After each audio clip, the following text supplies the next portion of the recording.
Secret societies have a kind of cloak and dagger vibe that's super intriguing and kind of hard to pin down in the media.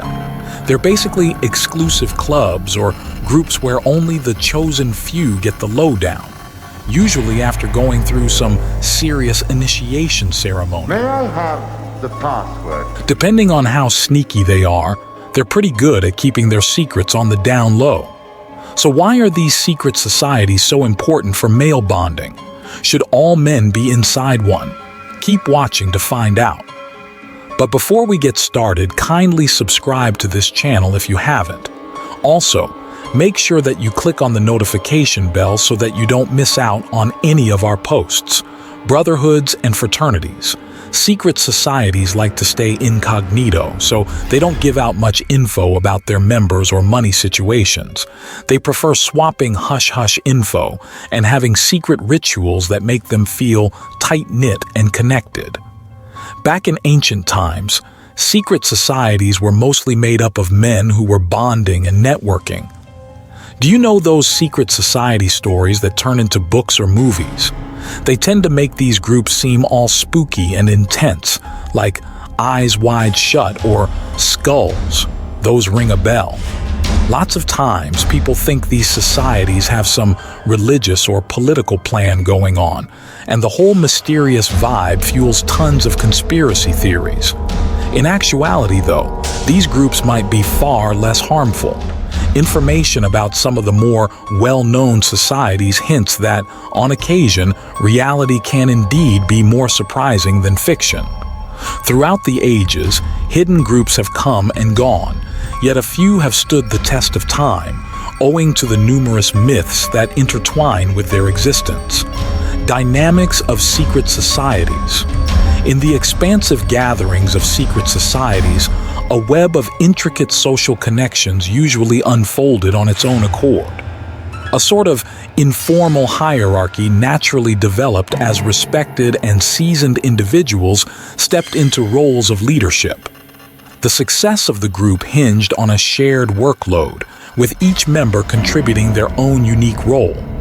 Some excelled as providers, while others honed their skills in strategic thinking, decision-making, or conflict resolution. Teamwork was the name of the game, with individuals collaborating towards common objectives, participating in group activities, and forming connections that went beyond mere friendships. You might have come across names like Skull and Bones, the Illuminati, and Freemasons here and there. But who are they really? And what's their deal? Why all the secrecy? These are just a few examples of covert societies. As you might have already guessed, these secret societies are essentially groups, clubs, or organizations that keep their inner workings and activities under wraps from non-members. Some of these secret societies take elaborate measures to conceal their existence. Others, though, don't exactly hide in the shadows. However, just because you might be aware of their existence doesn't mean you'll get the lowdown on their details unless you're part of the club. When it comes to those secretive groups, it's kind of interesting how little we really know about them. But you'll notice, most of these secret societies actually share some common vibes. They tend to have these sorts of selective entry requirements, throw in those hush-hush rituals or ceremonies, and the members. They're all tight-knit brothers. If you check out college campuses, you'll spot secret societies parading around as fraternities and sororities. They are not usually super uptight about being secretive, except for those moments when they pull off their special handshake. Apart from these secret societies, there is an even bigger stage global secret societies. Some people have this theory that some of these societies, like the Freemasons and the Illuminati, are secretly pulling strings in the upper tiers of government worldwide, like backstage managers of the world economy. Historical context. To really grasp why guys used to hang out in these big crews, it's key to dig into the backstory of old-school English society. Back in the day, things were pretty tight-knit with clear-cut gigs and duties for the men. They were the ones expected to bring home the bacon, keep everyone safe, and chip in for the greater good.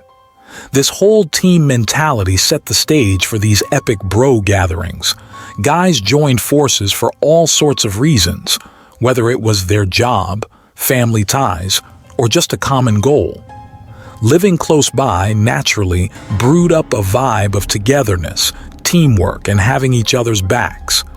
It was like a give-and-take thing, where everyone pitched in their skills, resources, and know how to help the whole group.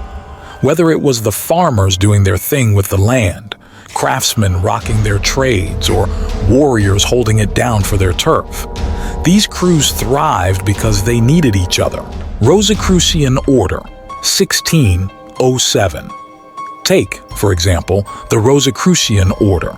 Originating from a gathering of German Protestants, the Rosicrucian, Rose Cross Order is thought to have sprung up during the early 1600s. This intriguing emergence followed the release of a pair of significant writings, the fame of the Brotherhood of RC and the Brotherhood's Confession. The first narrative introduces us to an enigmatic alchemist who embarked on a global journey to gather hidden wisdom, while the second story paints a picture of a covert league of alchemists poised to reshape Europe's political and religious landscape. As pamphlets made their way across 17th century Europe, an unmistakable buzz surrounded these alchemists, poised to usher in a new era of artistic, scientific, and cultural transformation. While cloaked in perpetual mystery, hints about this brotherhood in contemporary literature suggest their pursuit of knowledge through experimentation. Yet, whether their intent was tied to tangible alchemical trials or a more abstract intellectual transformation remains uncertain. It's said that Rosicrucianism played a role in the eventual rise of Freemasonry, and today, various Rosicrucian groups lay claim to direct lineage from the original order. Some famous members of this group include Abraham Lincoln, Benjamin Franklin, and even Walt Disney. Groups like the Rosicrucian Order tend to attract powerful men who are united by a shared bond, Freemasons. When it comes to this high-profile crew, you can't really call them a secret society. They have a cool code of exclusivity going on, where they've got very subtle step-by-step entry requirements happening, and their traditions, still wrapped in that enigmatic aura. Back in 1717, 4 small lodges joined forces to cook up the Grand Masonic Lodge. At first, it was all about being either a newbie or a bit more seasoned, but then in the 1750s, they added a 3rd level and things got more interesting. So, here's how it works. They have these 3 masonry stages going on. You start as an entered apprentice, get your foot in the door. Then you level up to fellow craft, where you're diving deeper into the whole vibe. And finally, there's the Master Mason, your ticket to fully jamming with the Masonic crew. Their meetups are rituals with very esoteric signs and symbols. And to make the bonding even cooler, they've got these secret handshakes to ID each other. It's their way of keeping it all tight, only letting in those they think are worthy. And they're still rocking outfits inspired by medieval stonemasons. The allure of their old-school style is definitely irresistible. If you're thinking of rolling with this crew, you have to be in a good headspace, at least 18, and have 3 existing masons give you a thumbs up. When it comes to the big man upstairs, who Freemasons call the great architect of the universe. But some religions ain't vibing with their groove, dude. The Roman Catholic Church is like, nah, no Masonic parties for our crew, or you're out.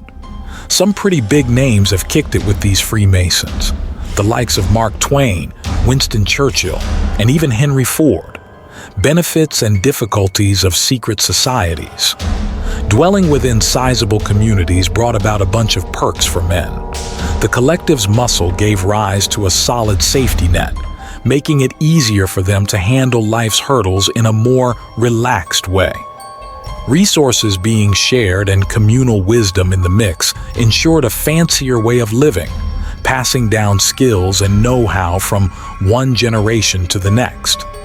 Inner contentment got a boost from the warm feeling of belonging and swapping stories.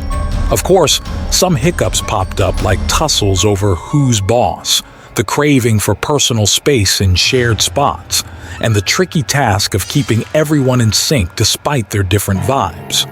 As the gears of time spun on, shifts in society, the rise of industry, and the spread of city life brushed over England. The whole social scene began to wobble, pushing for a move from big bunches to smaller, more me-centered setups. The arrival of city hubs, shifts in family setups, and traditional roles fading away gradually shook things up. Men found themselves taking on fresh roles and duties, often outside the realm of communal coexistence. Impact on modern society. While the era of men living in immense groups has waned, its impact can still be discerned in contemporary English society. The concepts of male bonding, solidarity, and the importance of social connections continue to resonate. Today, we witness echoes of earlier generations' communal living in organizations, clubs, and shared spaces where men gather to foster bonds, support, and a sense of belonging. The bonds forged in those earlier times continue to shape the interactions and relationships of men in the present day. In all honesty, every man should be part of some secret society or the other. The bonds forged in these brotherhoods shape the interactions and relationships of men in the present day and make them better male figures all round. Do you have a brotherhood you want to be part of? Share your thoughts in the comments below. Also, make sure that you like this video and subscribe to our channel with notifications turned on so that you can see more videos like this.